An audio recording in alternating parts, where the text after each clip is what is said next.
السلام علیکم ورحمۃ اللہ وبرکاتہ۔ تھک تو نہیں گئے؟ تو تاک رات ہے اور قاری صاحب نے تو پورا جلسہ ہی بنا دیا ہے۔ بہرحال چند ایک باتیں اور پھر دعائی کرنی ہے انشاءاللہ۔ الحمدللہ رب العالمین والعاقبۃ للمتقین والصلاۃ والسلام علی سید المرسلین، اما بعد۔ بہت ہی قیمتی اور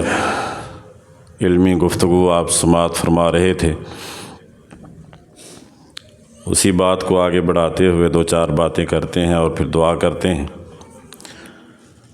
رسول اللہ صلی اللہ علیہ وسلم کے صحابہ اس لحاظ سے بہت زیادہ خوش نصیب اور خوش قسمت تھے کہ انہوں نے رسول اللہ صلی اللہ علیہ وسلم کے دور کو پایا، آپ علیہ السلام کی خدمت کی، رسول اللہ صلی اللہ علیہ وسلم کی پیروی کی اور اللہ کے نبی صلی اللہ علیہ وسلم سے محبت کا ثبوت دیا، اور محبت کے وہ انمٹ نقوش چھوڑے ہیں کہ تاریخ انسانی میں نہ وہ انداز کہیں ملتے ہیں، نہ وہ طریقے کہیں ملتے ہیں جس انداز اور جس طریقے سے انہوں نے رسول اللہ صلی اللہ علیہ وسلم سے محبت کا اظہار کیا۔ بیعت رضوان کے موقع پر عروہ بن مسعود الثقفی، جو کہ ابھی مسلمان نہیں ہوئے تھے، اہل مکہ کی طرف سے ایلچی بن کر رسول اللہ صلی اللہ علیہ وسلم کے پاس آئے۔ گفتگو تو جو ہوئی سو ہوئی، انہوں نے جو صحابہ کا انداز دیکھا رسول اللہ صلی اللہ علیہ وسلم سے والہانہ محبت کا، اس کو جا کے وہ اہل مکہ کو بیان کرتے ہیں اور کہتے ہیں کہ تم محمد رسول اللہ صلی اللہ علیہ وسلم کا مقابلہ نہیں کر سکتے، اور اس کی وجہ یہ ہے کہ میں نے اصحاب محمد صلی اللہ علیہ وسلم کا جو رسول اللہ صلی اللہ علیہ وسلم کے ساتھ والہانہ محبت کا انداز دیکھا ہے۔ بہت سارے بادشاہوں کے پاس گیا ہوں، ان کے دربار دیکھے ہیں، ان کی رعایا دیکھی ہے، لیکن یہ والا منظر میں نے نہیں دیکھا کہ اللہ کے نبی صلی اللہ علیہ وسلم وضو فرما رہے تھے اور صحابہ اکرام وضو کے پانی کے قطروں کو زمین پہ نہیں گرنے دیتے تھے، اپنے ہتھیلیوں میں لیتے اور اپنے جسم پہ ملنا شروع کر دیتے۔ اللہ کے نبی صلی اللہ علیہ وسلم سے ایک صحابی آ کے سوال کرتے ہیں کہ متی الساعۃ یا رسول اللہ، اللہ کے رسول قیامت کب آئے گی؟ تو اللہ کے نبی صلی اللہ علیہ وسلم نے اس کو یہ جواب نہیں دیا کہ قیامت کب آنی ہے، اس کی تاریخ کیا ہے، سال کون سا ہے، کیونکہ یہ علم صرف اللہ کے پاس ہے۔ اللہ پاک نے یہ علم اپنے نبی، اپنے رسول کو بھی نہیں دیا ہے قیامت کب آنی ہے، بلکہ اللہ کے نبی صلی اللہ علیہ وسلم نے اس سے سوال کیا کہ ما اعددت لہا، تو نے قیامت کی تیاری کر لی ہے؟ تو سوال کر رہا ہے کہ قیامت کب آنی ہے۔ وہ بچہ جس نے امتحان کی تیاری کی ہو وہ پوچھا کرتا ہے کہ امتحان کب ہونے ہیں، جس نے تیاری نہ کی ہو وہ تو کہتا ہے کسی نہ کسی طرح یہ نہ ہی ہو تو بہتر ہے۔ تو صحابی نے سوال کیا، فرمایا کہ تو نے تیاری کی ہوئی ہے؟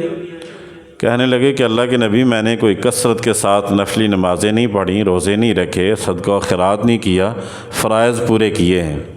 یعنی فرضی نماز کا چھوڑ دینا اس کا تو تصور ہی نہیں تھا نا اللہ کے نبی صلی اللہ علیہ وسلم کے دور میں۔ تو میں نے کثرت کے ساتھ نفلی عبادات تو نہیں کی،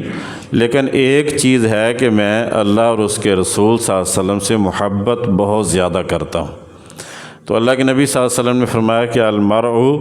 مع من احببت، قیامت کا دن ہوگا انسان اسی کے ساتھ ہوگا کہ جس کے ساتھ وہ محبت کرتا ہے، جس کے ساتھ وہ پیار کرتا ہے، محبت کرتا ہے۔ حضرت انس بن مالک رضی اللہ تعالیٰ عنہ اس حدیث کے راوی ہیں، فرماتے ہیں کہ میری زندگی میں جو سب سے خوشگوار دن تھا نا، وہ یہ والا دن تھا کہ جب میں نے اللہ کے نبی صلی اللہ علیہ وسلم کی زبان سے یہ سنا کہ قیامت کے دن انسان اسی کے ساتھ ہوگا کہ جس کے ساتھ وہ محبت کرتا ہے، اور میری محبت تو اللہ کے رسول کے ساتھ تھی، اور میری محبت ابو بکر کے ساتھ تھی، میری محبت عمر کے ساتھ تھی،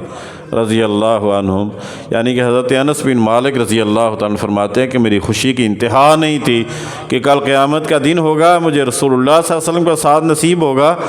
مجھے اللہ کے نبی صلی اللہ علیہ وسلم کے 2 وزیروں کا ساتھ نصیب ہوگا۔ اللہ کے نبی صلی اللہ علیہ وسلم کے پاس ایک صحابی آئے اور آ کے اپنا ایک مسئلہ پیش کیا۔ ہم بھی اور ہماری سوچ، ہماری پرواز اتنی نہیں ہے جتنی اصحاب محمد صلی اللہ علیہ وسلم کی فکر اور سوچ کی پرواز تھی، اور آئے اور حضرت عائشہ رضی اللہ تعالیٰ عنہ بیان کرتی ہیں کہ رسول اللہ صلی اللہ علیہ وسلم کو آ کے کہنے لگی کہ اللہ کے رسول، جب ہم آپ کے پاس ہوتے ہیں، مسجد نبوی میں آپ کی زیارت ہوتی ہے، آپ کی صورت، آپ کی شکل مبارک ہماری آنکھوں کے سامنے ہوتی ہے، دل کو بڑا اطمینان ہوتا ہے، بڑا سکون ہوتا ہے، اور جب ہم اپنے گھر میں جاتے ہیں، کام کاج میں لگ جاتے ہیں، بیوی بچوں میں مگن ہو جاتے ہیں، دل بڑا پریشان ہو جاتا ہے، وہاں سے ہم بھاگے ہوئے آتے ہیں اور مسجد نبوی میں آ کے آپ کی زیارت کرتے ہیں تو تب سکون ملتا ہے۔ لیکن آج ایک فکر ہے کہ جس نے بہت زیادہ پریشان کر دیا ہے، ایک بات ذہن میں آ گئی، ایک سوچ پیدا ہو گئی جس نے بہت زیادہ پریشان کر دیا ہے۔ اللہ کے رسول صلی اللہ علیہ وسلم پوچھتے ہیں کہ وہ کیا ہے؟ فرمایا اللہ کے رسول، ذکرت موتی و موتا کا یا رسول اللہ صلی اللہ علیہ وسلم، میں نے آج اپنی موت کو بھی یاد کیا ہے اور آپ کی موت کو بھی یاد کیا ہے، اور میں نے یہ بات سمجھی ہے کہ جب آپ اس دنیا سے چلے جائیں گے تو آپ اللہ کی جنت میں بڑے بلند ترین مقام پہ ہوں گے، اور اگر میں جنت میں چلا بھی گیا تو میں کسی نچلے مقام پہ ہوں گا۔ تو اللہ کے رسول، میں نے اس جنت کو کرنا کیا ہے کہ جس میں آپ کا پڑوس نہ ہو، آپ کی زیارت نہ ہو۔ میرے بھائیو، جنت میں جانے کا شوق تو ایک مسلمان کو ہونا چاہیے، اور اس میں یہ ہے کہ بندہ سوچتا ہے کہ بہت نعمتیں اللہ کی وہاں پہ ملیں گی، اللہ تعالیٰ طرح طرح کی نعمتوں سے نوازے گا، لیکن ایک شوق یہ بھی ہے جنت میں جانے کا کہ ایک تو اللہ کی زیارت ہوگی اور دوسری محمد الرسول اللہ صلی اللہ علیہ وسلم کی زیارت ہوگی۔ اس دنیا میں تو انسان اللہ کی زیارت نہیں کر سکتا نا، مرنے کے بعد جنت میں اللہ کی زیارت انسان کرے گا نا، اور محمد الرسول اللہ صلی اللہ علیہ وسلم کی زیارت بھی ہوگی۔ صحابی رسول نے اپنا یہ مسئلہ اور پریشانی بیان کی تو اللہ کے نبی صلی اللہ علیہ وسلم خاموش ہو گئے۔ اللہ پاک نے قرآن پاک نازل فرمایا آسمان سے، اور اس صحابی کے سوال کا جواب دیا،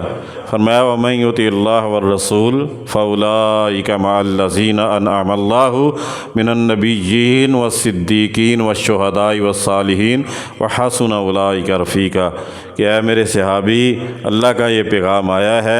کہ تو اگر اللہ اور اس کے رسول صلی اللہ علیہ وسلم کی اطاعت کرے گا تو اللہ پاک جنت کے اندر تجھے نبیوں کا ساتھ نصیب فرمائے گا، صدیقین کا ساتھ نصیب فرمائے گا، شہداء کا، صالح لوگوں کا ساتھ نصیب فرمائے گا۔ یعنی اگر کوئی انسان چاہتا ہے نا کہ محمد الرسول اللہ صلی اللہ علیہ وسلم کا ساتھ جنت میں بھی مل جائے، اس کا ایک ہی حل ہے اور وہ ہے اطاعت رسول صلی اللہ علیہ وسلم۔ میں نے یہ عرض کیا صحابہ بڑے خوش نصیب تھے،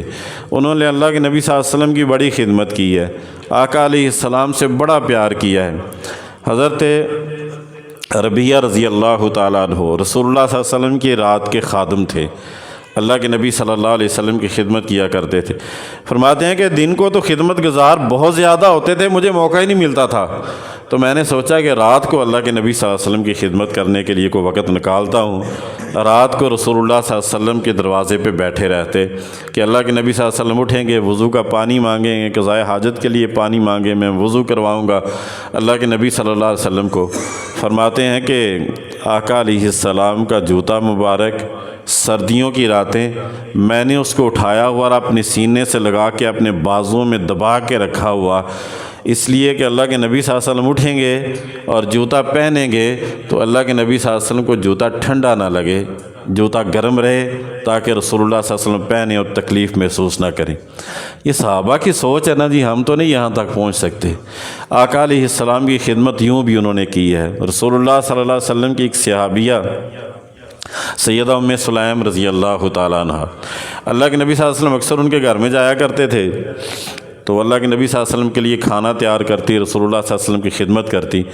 ایک دوپہر کو اللہ کے نبی صلی اللہ علیہ وسلم گیا اور اس نے چمڑا بچھا دیا، رسول اللہ صلی اللہ علیہ وسلم لیٹ گئے کیلولا کرنے کے لیے، اور آقا علیہ السلام کے جسم مبارک سے پسینے کی ننھی ننھی بوندیں نمودار ہوئیں اور وہ بہہ کر اس چمڑے پر جمع ہونی شروع ہو گئیں۔ تو آقا علیہ السلام کی جب آنکھ کھلی نا تو سیدہ ام سلیم رضی اللہ تعالیٰ عنہ اپنے انگوٹھے کے ساتھ وہ پسینے کے قطرے جمع کر کر کے ایک شیشی میں ڈال رہی تھی۔ تو اللہ کے نبی صلی اللہ علیہ وسلم نے پوچھا کہ ام سلیم یہ کیا کرتی ہو؟ فرمایا اللہ کے رسول یہ آپ کا پسینہ ہے، ہم اس کو بطور عطر استعمال کرتے ہیں۔ رسول اللہ صلی اللہ علیہ وسلم کا پسینہ اللہ نے خوشبودار بنایا تھا، اس کو ہم بطور عطر استعمال کرتے ہیں۔ میرے بھائیوں، یہ صحابہ نے آقا علیہ السلام سے محبت کی، رسول اللہ صلی اللہ علیہ وسلم کے نواسوں سے محبت کی، آقا علیہ السلام کی بیٹیوں سے محبت کی، ازواج مطہرات کی خدمت کی، اور انہوں نے یہ سعادتیں مل گئیں۔ آج ہم تو محروم ہیں نا جی، ہمارے پاس رسول اللہ صلی اللہ علیہ وسلم کی ذات بھی موجود نہیں ہے، ہمارے پاس آقا علیہ السلام کے نواسے بھی موجود نہیں ہیں، رسول اللہ صلی اللہ علیہ وسلم کی ازواج مطہرات ہماری مائیں بھی موجود نہیں ہیں، اللہ کے نبی صلی اللہ علیہ وسلم کی بیٹیاں بھی موجود نہیں، ہمارے پاس تو ہے ہی کچھ نہیں۔ اب ہم نے بھی آقا علیہ السلام سے محبت کا اظہار کرنا ہے، اور وہ کیسے کرنا ہے اس کا طریقہ بھی رسول اللہ صلی اللہ علیہ وسلم نے بتلا دیا۔ فرمایا من احب سنتی فقد احبنی ومن احبنی کان معی فی الجنہ، جس نے میری سنت سے محبت کی نا اس نے گویا میرے ساتھ محبت کی ہے، اور جس نے میرے ساتھ محبت کی اللہ پاک جنت میں اس کو میرے ساتھ ملا دے گا۔ میرے بھائیو، ہمارے پاس رسول اللہ صلی اللہ علیہ وسلم کی سنتیں موجود ہیں، آقا علیہ السلام کی سنتوں سے محبت کر کے انہیں اپنا کر ہم آقا علیہ السلام سے اپنی محبت کا ثبوت دے سکتے ہیں۔ فی زمانہ ہمیں محبت کے کھوکھلے نعرے ضرور ملتے ہیں، جس سے بھی پوچھ لو عاشق رسول بنا پھرتا ہے، رسول اللہ صلی اللہ علیہ وسلم سے محبت کا دعویٰ کرتا ہے، لیکن آقا علیہ السلام کی سنتوں سے پیار نہیں کرتے۔ جس طرح اب حسن بھائی بتا رہے تھے نا کہ لوگ سنتوں کا مذاق اڑاتے ہیں، اپنانا تو دور کی بات، لوگ مذاق اڑاتے ہیں سنتوں کا، اور اس دور میں آپ متبع سنت ہو کر نکل جائیں تو لوگ ٹھٹھا کرتے ہیں، مذاق کرتے ہیں۔ میرے بھائیو، آقا علیہ السلام کی سنت سے محبت ہی اصل میں رسول اللہ صلی اللہ علیہ وسلم کی ذات سے محبت ہے۔ کسی عربی شاعر نے کہا تھا کہ تاسی الرسول وانت تزور حبہ حاذ الامر فی الزمان بدیع، تو رسول کی نافرمانی بھی کرتا ہے اور محبت کا دعویٰ بھی کرتا ہے۔ یہ تو بڑی عجیب سی بات ہے کہ رسول اللہ صلی اللہ علیہ وسلم کی نافرمانی بھی کرتا ہے اور محبت کا دعویٰ بھی کرتا ہے، یہ تو بڑی عجیب سی بات ہے۔ لو کان حبک صادقا لاطعتہ ان المحب لمن یحب مطیع، اگر تو سچا رسول اللہ صلی اللہ علیہ وسلم کی محبت کرنے والا ہوتا تو آقا علیہ السلام کی اطاعت اور فرما برداری کرتا، اس لیے کہ انسان جس سے محبت کرتا ہے اس کی بات مانتا ہے، اگر بات ہی نہیں مانتا تو پھر اپنی محبت کے اندر کھوکھلا ہے، جھوٹا ہے۔ سچ یہ ہے کہ جس سے محبت کی جاتی ہے اس کی بات مانی جاتی ہے۔ تو میرے بھائیوں، ہم محروم نہیں ہیں، ہمارے پاس رسول اللہ صلی اللہ علیہ وسلم کا اسوہ موجود ہے، آقا علیہ السلام کی سنت موجود ہے۔ اگر آپ چاہتے ہیں کہ محبت کی جائے رسول اللہ صلی اللہ علیہ وسلم سے، اس کا عملی مظاہرہ کریں کہ رسول اللہ صلی اللہ علیہ وسلم کی سنتوں کو اپنا کر۔ اللہ سے یہ دعا ہے اللہ مجھے اور آپ کو عمل کرنے کی توفیق عطا فرمائے۔ الحمدللہ رب العالمین والعاقبۃ للمتقین۔